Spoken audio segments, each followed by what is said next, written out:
so excited to introduce to you Evan Brand, and he's going to be talking about how intermittent fasting can help with parasites. So first, Evan, for those people who don't know you that have been living under a rock, tell them a little bit about yourself. I am someone who suffered immensely before figuring out my own problems and giving up on conventional medicine, and then seeking out functional medicine help and becoming a functional medicine practitioner who now I've helped over 1,000 people worldwide reverse their health problems by getting to the root cause, which sounds pretty cool, but most people don't know what that means in the flesh. So we'll kind of tease apart some of the details. What does root cause mean? It's sort of like if you have digestive problems, you don't just take digestive enzymes. Why do you need the enzymes in the first place? Why is your GI system dysfunctioning? Why are you getting a rash every time you eat eggs? Why, when you fast, do you get a headache? Why, when you eat avocados, do you have joint pain? So you got to figure out what's underlying, and that's what most people miss. And so this topic today with intermittent fasting and parasites, I think it's important because most people, let's just say you go to a conventional gastroenterologist. First of all, their testing with stool is very outdated. They use something called antigen-based testing, which is like 20 to 30 years outdated. Now we can use something called PCR DNA testing, where you're looking for the actual DNA of the bug. It's much more accurate, like 1,000 times more sensitive, meaning if you go to your GP, hey doc, I think I have parasites. They'll probably laugh at you. Oh, did you go to a third world country? No, I didn't. I had parasites personally. That was part of my health stories. I had parasites. I lost 25 pounds without trying. I thought I had cancer. Luckily, it was just infections that were robbing me of my nutrition. So I lost weight. My skin fell apart. My mood fell apart. My sleep, my sex drive, all that was affected. So the conventional people, they may laugh at you, but if they listen to you enough to refer you to a gastro doctor, they may run outdated testing on you. They may do what's called a barium scan or a barium, what are they called? Maybe just a barium scan. You drink a terrible solution, you get an x-ray, they try to look into your gut. They may run an endoscopy. Most hospitals don't clean their equipment very well. So you may leave the hospital just to get a routine check. You may leave with an infection. Just search online endoscopy infection or something and read about how many people do go this route. They stick a scope down your throat because it wasn't cleaned well. Now you leave the hospital with Clostridia, like C. diff, which kills a lot of people every year due to the diarrhea. It's like basically incessant diarrhea that kills you. You literally poop yourself to death. And that's not very well treated with antibiotics because it's become resistant to antibiotics. I'm just painting the picture here before we get into our talk, right? Like, where do people end up? How do they end up at our door? And then you go up the other end and you do a colonoscopy and they stick the camera in there and they see nothing. And they say, hey, Chantel, you look fine. I don't see any polyps. I didn't see any intestinal bleeding. I didn't see any perforations in the colon. You're fine. When we're talking parasites, something that could absolutely wreck your health, these are microscopic. So these conventional strategies of investigation are just inadequate. You're not going to find what you're looking for. So that's one reason that many people end up frustrated and confused about, do they even have infections or not? Are parasites a factor in their health or not? If you go to the wrong person, the answer is always going to be no, you don't have parasites. If you go to the right person, somebody like me who's worked on thousands of infections and resolved them, I can tell you, you don't have to leave the country. You can be an international traveler from the food supply. Look at your organic blueberries from Whole Foods. Where do you think those come from? They come from Chile, or they come from Peru or Argentina or Mexico. Where do your avocados come from? Probably Mexico. Where's your avocado oil come from? Spain or Kenya or somewhere in Africa? Where's your grass-fed beef come from? Oh, it's New Zealand or Australian cattle. So, we're all international travelers just based on our food supply, unless you're somebody who just eats exclusively local, which no one does. So this idea of, oh, you got to travel to Indonesia to get an infection. No, you don't. I have not been out of the US at the time of this recording, and I had multiple parasite infections. Tap water. You can kill off a lot of things in tap water, but you can't kill parasites very well. What if you go get sushi and you get undercooked or not well handled food? You can get parasites that way. You can get it from the soil. If you have a leaky gut barrier, these parasites can penetrate into your system. So I've seen children, even my own daughter, when she was 2 years old, she had parasites. And so age, race, location on the planet, none of that matters when it comes to these infections. Yeah, that's so good, because here's the thing. When I went to the doctor, to see if I had parasites, and they said, okay, well, we're going to do a stool sample. And they literally took, this was a regular traditional doctor, and they took an eighth of a centimeter, if that. That's how much stool that they took from me. Then I did a stool sample with like a functional medicine doctor, and they took like in 3 different containers. They wanted me to take a stool sample, and literally I would say probably like at least 3/4 put together in 3 different samples. That's what they were looking at. And so like, to me, it's like, okay, if you're going to take a stool sample that's an eighth of a millimeter, like there could be no parasites in that. Yep. Very well. Yeah. Very well said. And even with the functional testing, there are false negatives, because think about the nature of these infections. They like to burrow deep. For example, there's a parasite that I had, one called Cryptosporidium. The Center for Disease Control had a big news release over the summer this year of summer of 2019, all about crypto, and how they were warning people to stay out of public swimming pools, because that's when crypto likes to thrive, is during the summertime. It's a waterborne parasite. And think about the word crypt. So you've got these crypts in your intestinal wall. It's picture like a bunch of the letter V all touching each other. So V, V, V, V, V, that's sort of the intestinal wall. And so these are the crypts, and that's where Cryptosporidium likes to live. Meaning, if it's hiding at the bottom of this V in the crypt of the intestine, when the stool goes across that intestine, it may not pick that bug up. So even the best testing in the world does have false negatives sometimes. So that's where you have to come in as a good clinician and look at somebody's case and see, okay, we've got weight loss, we've got diarrhea, we've got these symptoms. This sure sounds like parasites. Why don't we put together an anti-parasite herbal protocol and see what happens? And then boom, either all of a sudden their energy gets better, their sleep gets better, they stop losing weight, all the complaints they had go away. Then you're in the right category. So I rely heavily on testing, but even then it's not good enough sometimes. You guys, if you've been listening to my podcast, you know I've been talking about Mastercymes, which is a digestive enzyme from Bioptimizers. And I want you to know that here's the thing. For me, having a digestive enzyme is a game changer, because one of the biggest things that happens to me is I get really tired after my meal if I don't do it, and I have a problem with nutrient absorption. So if you could be eating the cleanest diet ever, but if you're not absorbing it, that's an issue. So this month, they're doing a really great special, and you're going to get a free bottle of the digestive enzymes from Bioptimizers. And so all you have to do is pay a nominal shipping fee. That's it. No other strings attached. It's the best thing ever. So get your free bottle of digestive enzymes. It's called Mastercymes. Go to mastercymes.com/wasteawayfree and use the coupon code wasteaway10. That's it. So mastercymes.com/wasteawayfree. Use the coupon wasteaway10. It's awesome. So let's talk a little bit about what fasting does for parasites. I had a guy who had sent me an email that said he had done a combination of a juice fast and then straight water fast for a combination of a total of 20 days. And then afterwards, he was doing a water enema with some like tea, and then he did lime juice.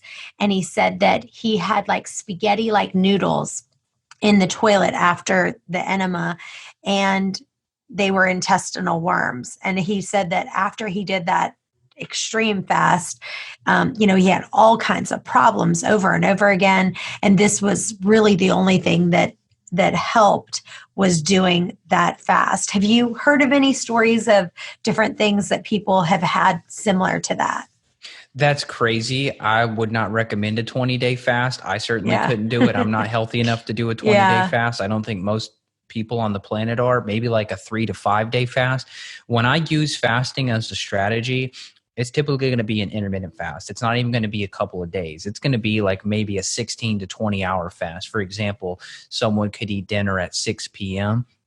and we try to either have them just push their breakfast way out or just not even do a breakfast and do a late lunch. So just imagine if you go from 6 p.m. all the way to 12 noon the following day. That is a long time. I mean, I could do the math and 1, 2, 3, 4, 5, count it out. But the secret to fasting, I think what it's doing is it's starving out the bugs. And sort of my clinical approach is to hit the herbs after the fast. I can't prove this on a piece of paper, but what I've just found listening to testimonials from people after they do a fast, then they take the herbs, we see more worms come out.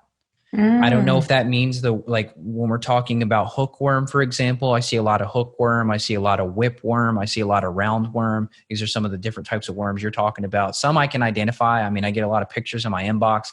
Some I can look at and say, yeah, that's this worm or that worm. But just as a general rule, when we've had people do standard breakfast, lunch, dinner while taking anti-worming agents or anti-parasitic agents, we find they don't poop out as many bugs as when we do a fast, where I'll just tell them skip breakfast, because a lot of these people, they're so sick already, right? They're malnourished. They've had infections. They've felt bad for 5, 10, 20 years. I'm not going to tell them go on a 3-day juice fast and then try to take these herbs. Most people would just crash out, meaning their adrenals are already stressed. Their thyroid's probably already stressed. I don't want to send someone into an adrenal crash or some sort of issue just to try to get more bugs out. We can still succeed with just doing the intermittent piece as opposed to like a full long fast. I'm not opposed to the long fast. I'm just telling you what I've seen. Yeah. So what are your favorite supplements that you recommend to people when you're seeing it? Well, first, let's back up for a second. What are some of the symptoms that you're seeing when if someone says, well, first I want to talk about this number of people. I think a lot of people don't realize that they even have parasites. So what kind of percentage, I've seen different studies, what have you seen as far as the number of people who actually have parasites? And what are the biggest symptoms that you're seeing that people have them? So let me point out my bias, which is my bias is that people are coming to me because they don't feel well. These are not people that feel amazing. So it's not like I'm taking your average person. When I say your average person, if you look at your average person, Center for Disease Control just announced that within the next 5 to 10 years, they're estimating that over 50% of the US population will be obese. So I hate the idea of saying the quote average person, because the average person is insanely overweight, extremely unhealthy, and probably on prescription drugs. So maybe I need to rephrase when I say the average person. Let's say compare to a healthy person, maybe the parasite rate is less. But in my population, the people that are reaching out to me to get help, I would say 80%. So if I run 100 stool tests, 80 of those stool tests are going to come up with parasites. And here's the interesting thing. Parasites are rarely in isolation, meaning we often see parasites and candida overgrowth. Parasites, candida overgrowth, and bacterial overgrowth. Bacterial overgrowth like H. pylori infections, which damage your ability to make stomach acid, causing the food to rot and putrefy in your gut, further feeding parasites and bacteria. So it's rarely a stool test, everything's clean, but boom, you got worms or parasites. That's rarely the case. So I would say 80 out of 100, but the CDC and some of the other health departments, they'll talk about, for example, H. pylori, which is not a parasite, but this is the one number I have on my head. They'll say 50% of the population has H. pylori. And I find that H. pylori can lead to parasites because, as I mentioned, H. pylori is a bacteria. You can get it from kissing, sharing cups, sharing spoons, saliva. You can pass it sexually. H. pylori is a bacteria that can exist in harmony with us, but due to the antibiotics and all the food supply, people rubbing antibiotic soap on their hands, people getting exposed to pesticides and herbicides like glyphosate. Glyphosate is basically an antibiotic. It kills good bacteria in your gut. Because of all these factors, more people have parasites. So that's the interesting thing is we don't live in a world that simple anymore where it's, do you have a bug or not have a bug? Get on this diet and everything's fine. Now, everywhere you turn, there's an assault on your gut, which is making it that much harder to stay infection free. Yeah. Do you want me to go into the symptoms now? Yeah, let's talk about the symptoms. Okay. Here's the interesting thing. For me, it was weight loss. But I find for women, it's often weight gain. Sorry, women. I don't know why. Some women joke with me, oh, well, I'd love to lose 25 pounds without trying. No, you don't. Not like this. Because when you have infections, you're literally starving from the inside out. And it's not a good weight loss. Like it feels like you're dying. That's not a good way to lose 25 pounds. So trust me, we can lose 25 pounds by getting you healthy. And weight loss is a side effect of getting healthy. But I'll say weight loss or weight gain, because it could go either way. Headaches can be huge. I'm going to go into the obvious stuff now, like abdominal cramping, diarrhea, constipation can happen. Some parasites and bugs speed up the gut motility. Some parasites and bugs slow down the gut. Depends on the type of bug. Like Giardia, for example, it's a waterborne parasite as well. That's why I used to swim in a lot of creeks and rivers and do fun stuff like that. Crypto and Giardia are both in the water. So if you're like swimming in a river and then you get sick, you could have one or both of those parasites. I would say skin issues, meaning like skin rashes, food sensitivities are common. Why? Well, because what the infections are doing is they're releasing and causing the release of inflammatory cytokines, which then take your gut and they pull your gut apart, meaning you've got intestinal permeability, also known as leaky gut. So people go on a restrictive diet, but they're missing the root cause. You got to figure out, why are you reacting to all these foods in the first place? Why does gluten cause you this? Why does corn, why does rice cause you this and that? It's not just delete the food, it's figure out why. And so if all of a sudden someone starts having a lot of food issues and food allergies, we think parasites. I would say also insomnia is huge. I don't know why. I don't know if there's some mechanism with melatonin, possibly the inflammatory reaction causes the nervous system to create more cortisol. So maybe that's why women gain weight, because of this cortisol response due to the stress of the bugs. And when cortisol goes up, melatonin levels drop. So that may be the mechanism of insomnia, but that would be huge. Teeth grinding is a big one, especially for your kids. So my daughter, when she might not have even been 2 years old, but she was grinding her teeth at night. I would put her down to bed and I would check on her and I would hear her just all night, just grinding her teeth. And she didn't have a stressful day. You know, some kids will grind their teeth due to stress, some adults, same thing. But for her, that was the clue. I thought, okay, she's had a couple loose stools. She's grinding her teeth and she was reacting to certain foods. Like we gave her like some rice crackers and she would have a rash from those. We're like, okay, we've got 3 things against her. Ran the stool test, boom, she had parasites. Anxiety is huge for infections. Of course, your psychologist, psychiatrist, they don't have a clue. They're going to put you on a benzodiazepine, which is addicting and extremely harmful, like Xanax or lorazepam or some other like tranquilizer type drug. They're not going to think, hey, you have parasites, go run a stool test. That's why you have anxiety. Depression is huge for infections. What's the mechanism? I don't know. Possibly brain inflammation creating depression. Joint pain can be huge as well. A lot of people that I've worked with have been falsely diagnosed with MS or rheumatoid arthritis, but in fact, they just have infections. There's one particular bacteria, not parasite, but like I said, they often happen together.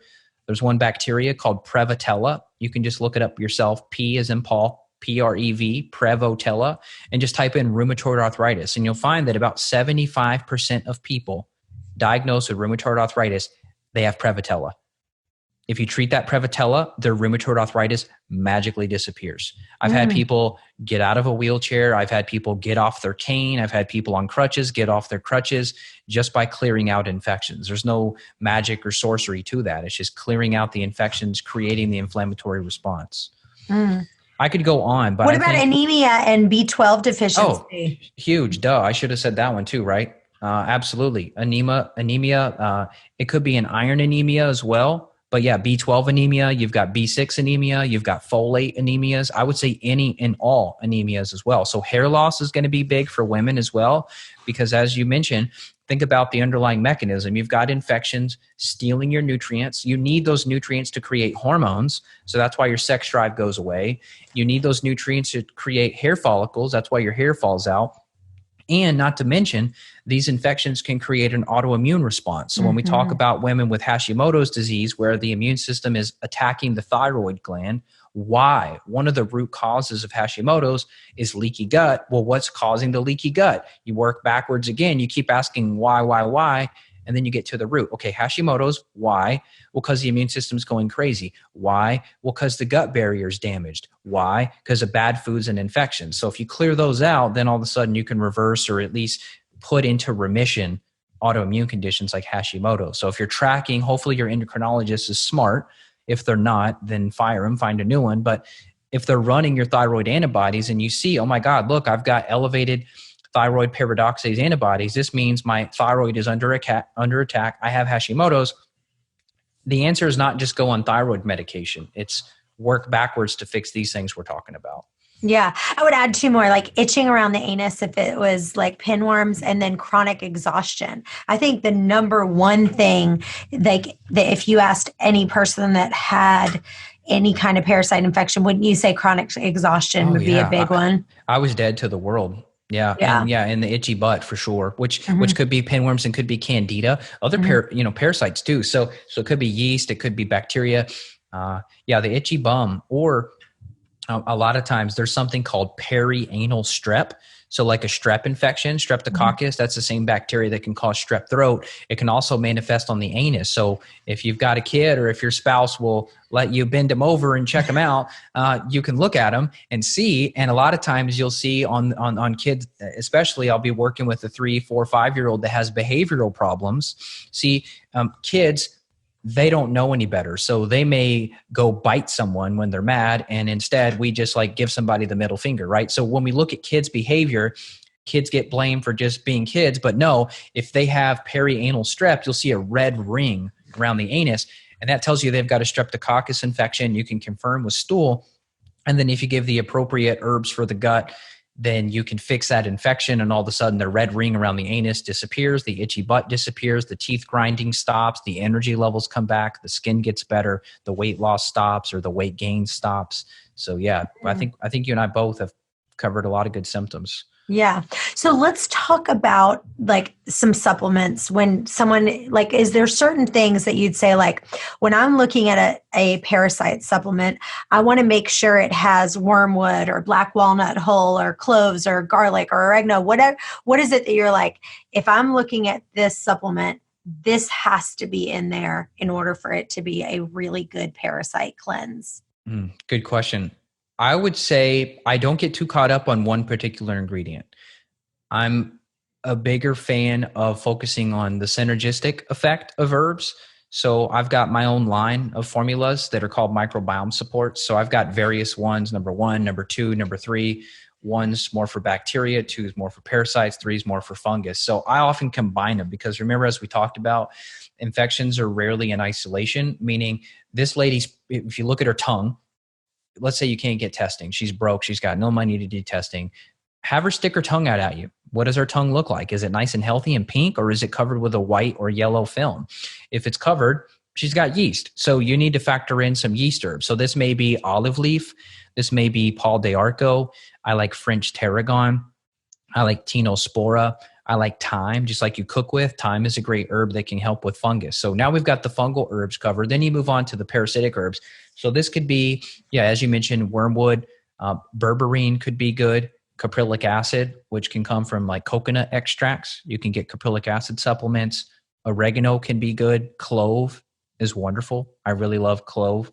And then berberine. Berberine can come from different plants. So like Oregon grapefruit is one place you can get berberine from. And berberine is cool because it's not only antibacterial, but it's antiparasitic.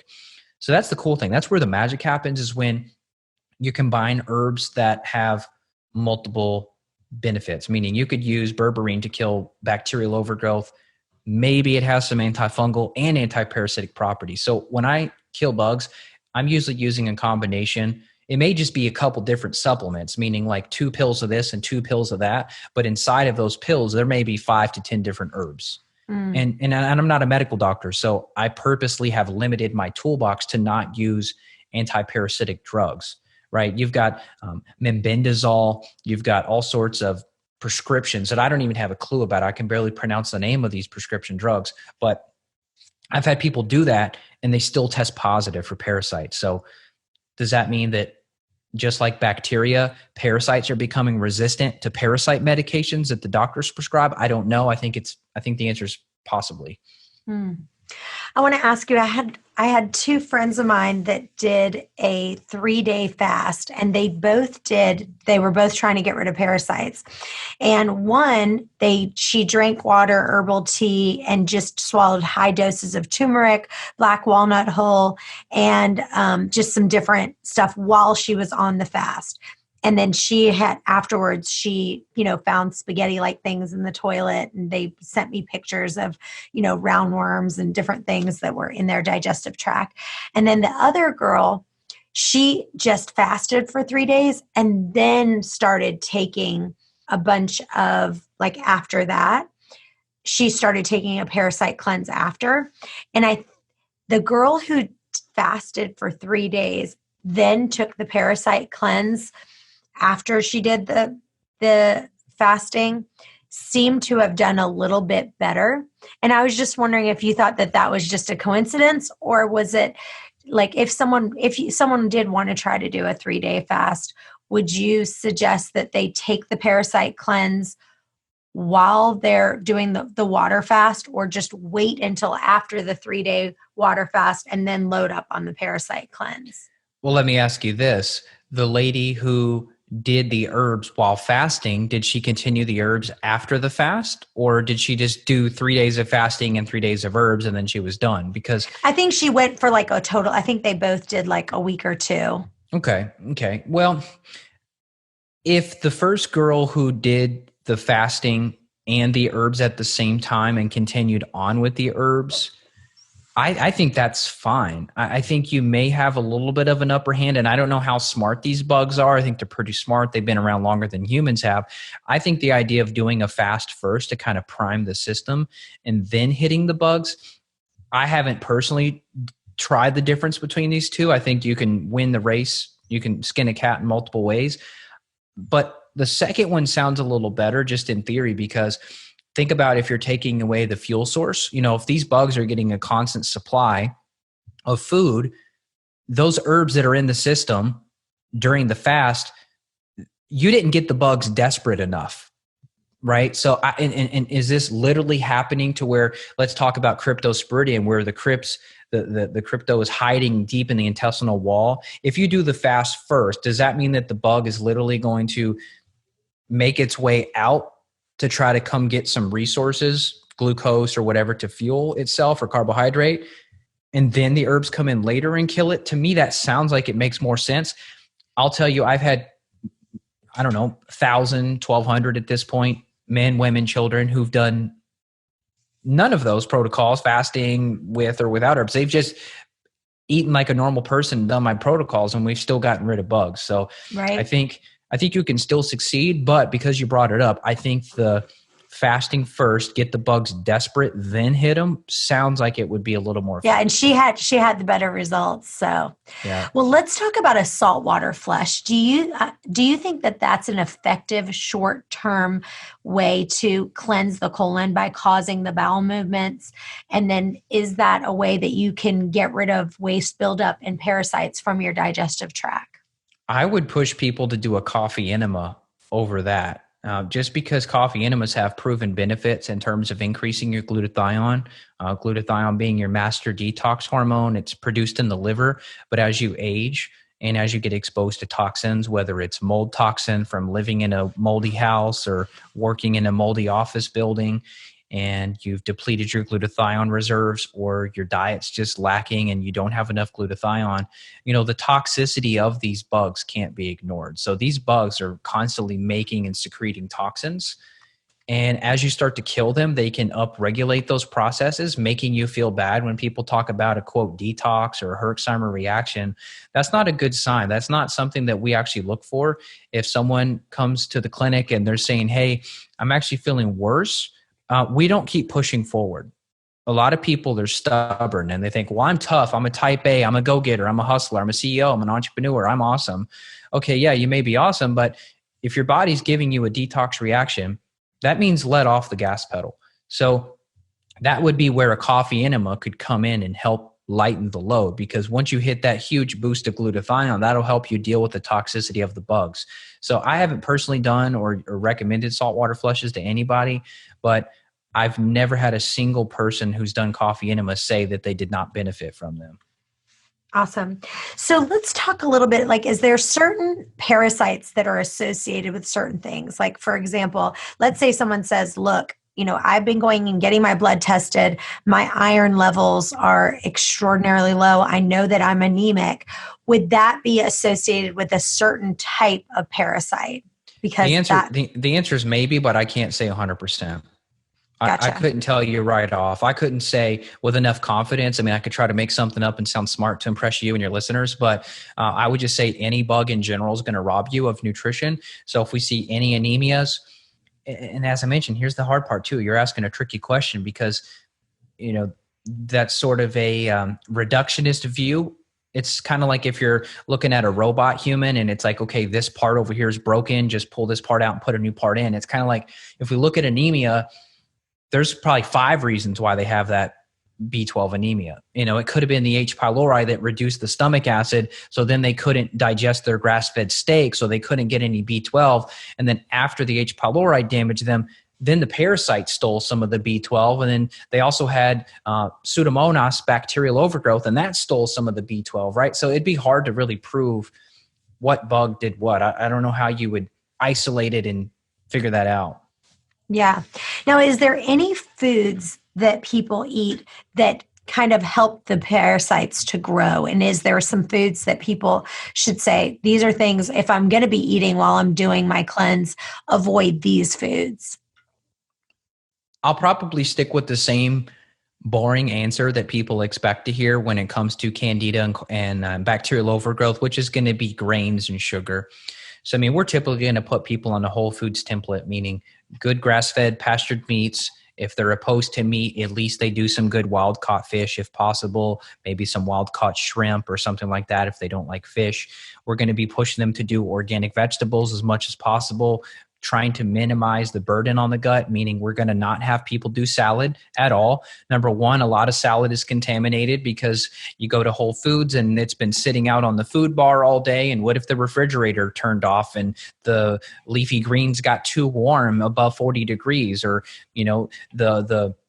or you live in Florida and the Whole Foods there, it's so damn warm outside that the warm air comes and makes the salad bar too warm. And now you've got 60-degree arugula and lettuce and kale. And now those have grown E. coli bacteria, which is going to damage your gut. So, and then it's just it's very difficult to digest raw.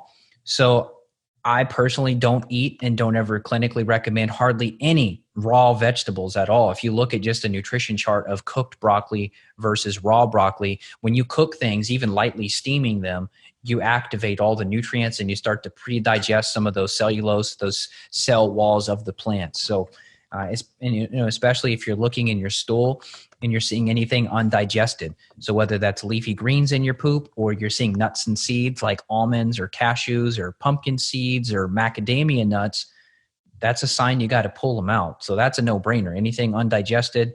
Nuts and seeds could be a problem sometimes. Leafy greens are always a big problem. I would say, I think focusing on your sulfur-containing foods can be helpful, because remember, sulfur helps to boost glutathione, and glutathione is your master detox hormone. So broccoli is great. Or if you want to do broccoli sprouts, I've actually grown some broccoli sprouts. They're pretty fun. They smell terrible, right? Because they're creating a lot of sulfur. But my wife and I bought a little broccoli sprout tray, and my daughter helped us put some soil in, and you put your little broccoli seeds in there and it'll sprout in a couple of days. And broccoli sprouts are, don't quote me exactly, but I want to say broccoli sprouts contain something like 600% more sulfur and more beneficial glutathione boosting compounds than broccoli itself.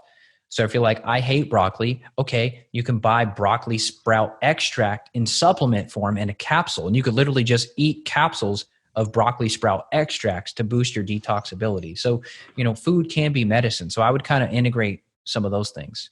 Kombucha, I would stay away from kombucha. The worst candida overgrowth I've ever seen on a woman. She had fungal overgrowth on her toes. She had super yellow, disgusting white tongue. She had major brain fog, which we forgot to mention in the symptom discussion. Brain fog is huge. Memory issues, forgetfulness, things like that.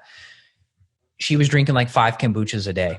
And so you can have too much of a good thing. Same thing with sauerkraut and kimchi. You know, fermented foods are all the rage now. Everybody thinks it's so trendy to eat sauerkraut. Okay, fine. But if your gut's a mess, there is an order of operations, and it might not be the right time for you to do fermented foods. So you may temporarily need to pull out kombucha and fermented foods. Work with a practitioner, get your gut in better shape first.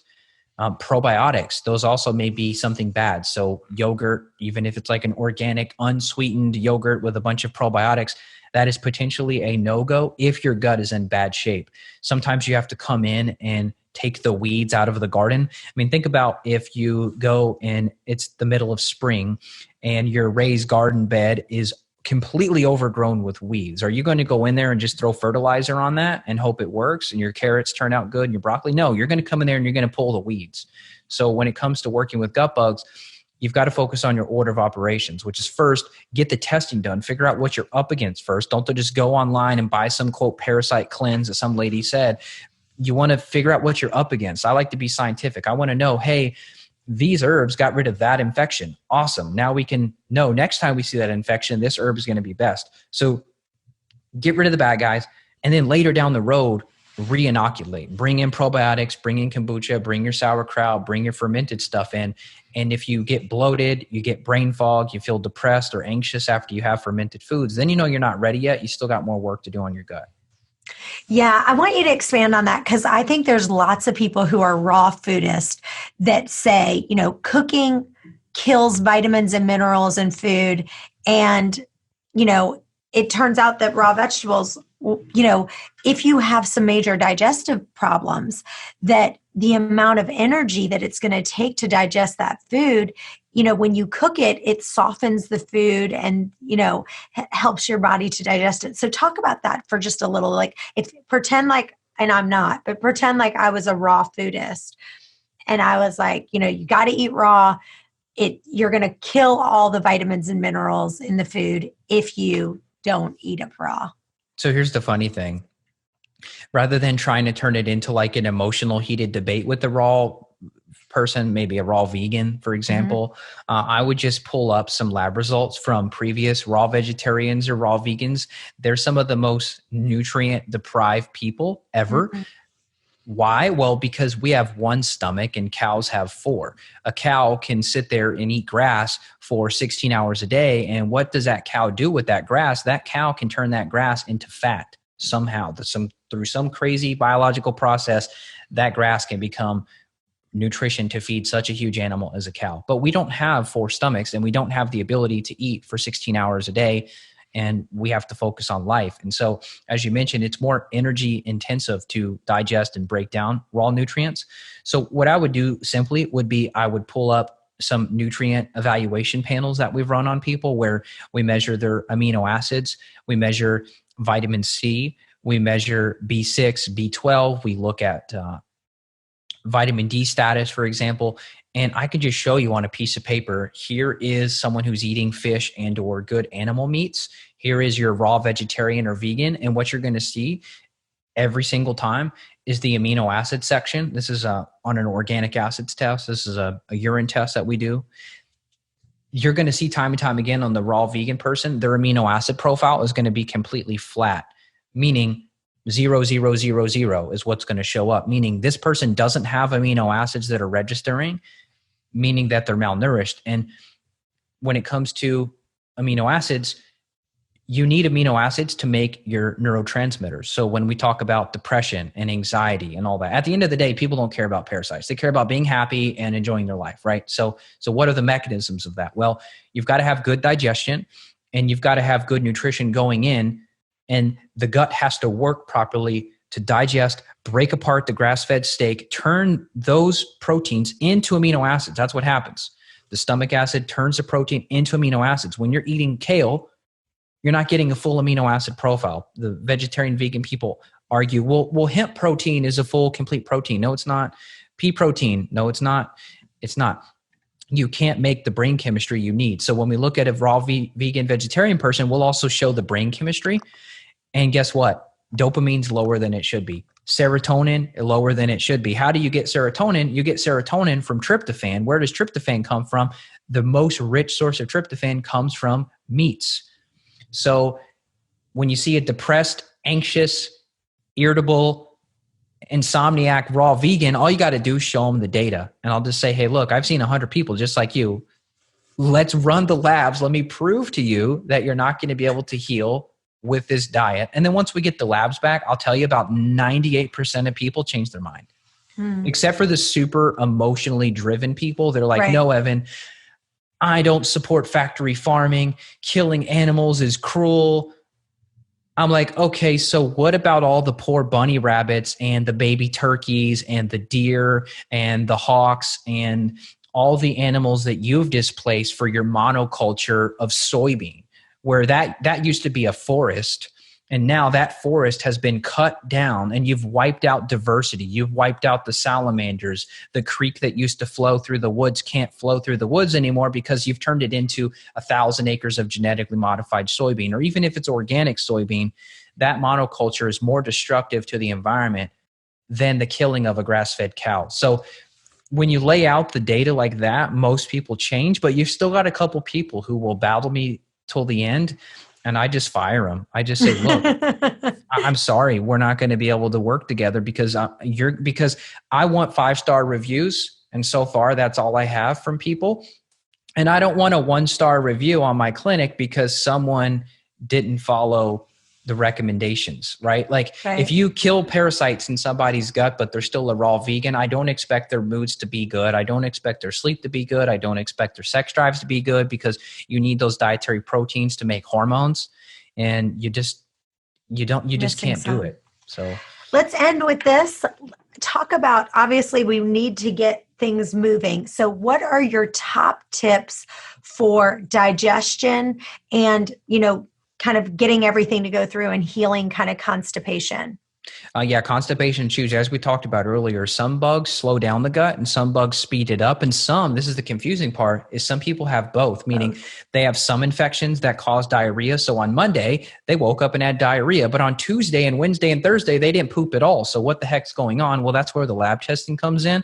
But in general, for constipation, 2 things, super easy, super boring.